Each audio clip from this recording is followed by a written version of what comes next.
हम वो वाहिद राज्य हैं जहां पर नवकरणीय ऊर्जा में हम रिसर्च का काम कर रहे हैं। उनके यंत्रों को बनाने में हम उसमें आगे बढ़े हैं। उसके माध्यम से ऊर्जा का उत्पादन भी करेंगे, सोलर ऊर्जा एनर्जी का। और अभी तक सोलर पावर जो थी वो हम बनती थी और चलती रहती थी। स्टोरेज का कोई प्रावधान उसमें था नहीं। मध्य प्रदेश पहला राज्य है जो मुरैना में सोलर पावर को स्टोरेज करने की क्षमता को विकसित करने जा रहा है। मुझे लगता है ये देश में एक महत्वपूर्ण निर्णय मध्य प्रदेश ने किया है और माननीय मुख्यमंत्री जी को तो मैं विशेष रूप से बधाई देना चाहता हूँ। उनके नेतृत्व में हम इस दिशा में सरकार आगे बढ़ रही है। एक बड़ा निर्णय आज और हुआ है। मुझे लगता है आज का दिन नवकरणीय ऊर्जा के नाम अगर किया जाएगा तो शायद ये अतिशयोक्ति नहीं होगी। मैं इस बात को समझ सकता हूँ। मैं लंबे समय भारत सरकार की जो पावर स्टैंडिंग कमेटी थी उसमें रहा मैं, और मैं सोच सकता हूँ कि ये मोदी जी का एक सपना है कि बिजली उत्पादन जो है वो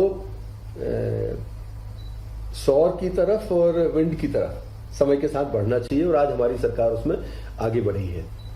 बावई में पहले से हम सोलर पावर के लिए काम कर रहे थे।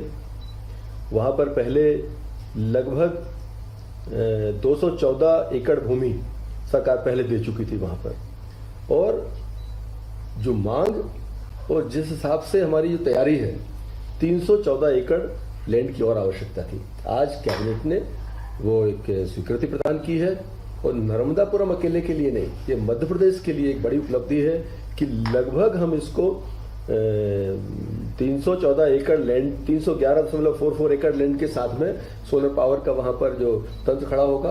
और अभी जो हमारी रीजनल इन्वेस्टर्स कॉन्क्लेव जो होने वाली है नर्मदापुरम में, मुझे लगता है उसके पहले हमारी तैयारी होगी कि हम इसका माननीय मुख्यमंत्री जी से भूमि पूजन आदि करा के इस व्यवस्था को आगे बढ़ाएं। और इस परियोजना की बनने से मुझे लगता है इसका क्षेत्रफल विस्तार होने से मध्य प्रदेश में सोलर पावर को लेकर एक बड़ी मांग जो है कि डिमांड और सप्लाई के बीच में जो एक गैप बनता है कई बार, उसकी पूर्ति में इसकी महत्वपूर्ण भूमिका रहेगी। एक हमारा एक भोरी भोपाल जिले में, इसमें भी भूमि आवंटन की और आवश्यकता थी। तो आज जो है इसको लगभग 21.494 हेक्टेयर भूमि नवीकरणीय ऊर्जा के लिए आज हस्तांतरण करने के लिए भी एक अप्रूवल हमारी सरकार ने दिया है। और NITSER का जो अधिनियम के तहत 2008 में की गई थी, संस्थान विशुद्ध एवं अनुप्रयुक्त विज्ञान में अनुसंधान के क्षेत्र में विश्वस्तरीय एवं उत्कृष्ट कार्य कर रहा है। प्रस्तावित अनुसंधान केंद्र का प्रमुख उद्देश्य सोलर सेल की दक्षता में वृद्धि करना, ऊर्जा के नुकसान को कम करने के अलावा पवन ऊर्जा सहित नवकरणीय ऊर्जा के अन्य स्रोतों में विश्व स्तरीय अनुसंधान को बढ़ावा देना है। इसमें मुझे लगता है कि आज की स्वीकृति के कारण इसमें बड़ा लाभ मिलने वाला है। तीसरा एक बड़ा निर्णय जो आज यहाँ पर हुआ है कि जब हमारी ये सरकार माननीय प्रधानमंत्री जी के नेतृत्व में तीसरी बार NDA की सरकार बनी, तो प्रधानमंत्री जी ने, अगर मैं तारीख समझ पा रहा हूँ, 7 अगस्त की तारीख में भारत सरकार ने अपने कैबिनेट में देश के अंदर आवास योजना 3 करोड़ नए आवास, 2 करोड़ ग्रामीण क्षेत्र में, 1 करोड़ शहरी क्षेत्र में जो आवास बनाने का एक कैबिनेट अप्रूवल देश में आया था।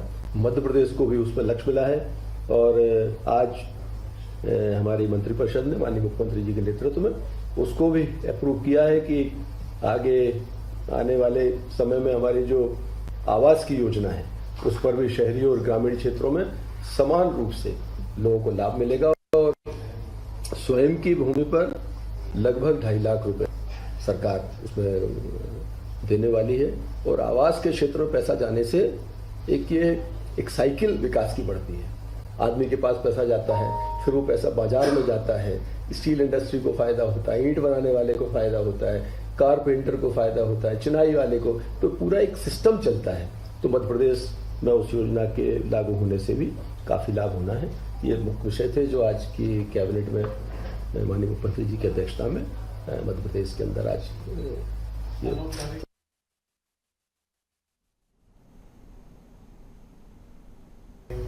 नहीं, ये अनौपचारिक जैसी कोई बात नहीं है। आज चूंकि माननीय उपराष्ट्रपति जी का उज्जैन प्रवास है, तो माननीय मुख्यमंत्री जी उनके स्वागत और उस कार्यक्रम के लिए वहाँ पर गए हैं ताकि मध्य प्रदेश में गुड गवर्नेंस के लिए लगातार मंत्रिमंडल के साथ ही काम करें और जो सरकार की मंशा है, माननीय मुख्यमंत्री जी का जो एक लक्ष्य है कि आम आदमी तक हमारी सरकार की पहुंच हो, हर हाल में हमें उस पर काम करने की आवश्यकता है।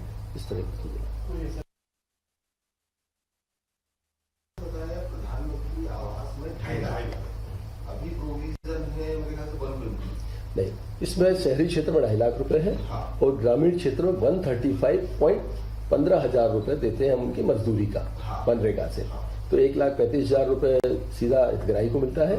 अगर वो मजदूरी करना चाहता है तो 15,000 रुपए मजदूरी के एवज में उसको प्रदान किया जाता है।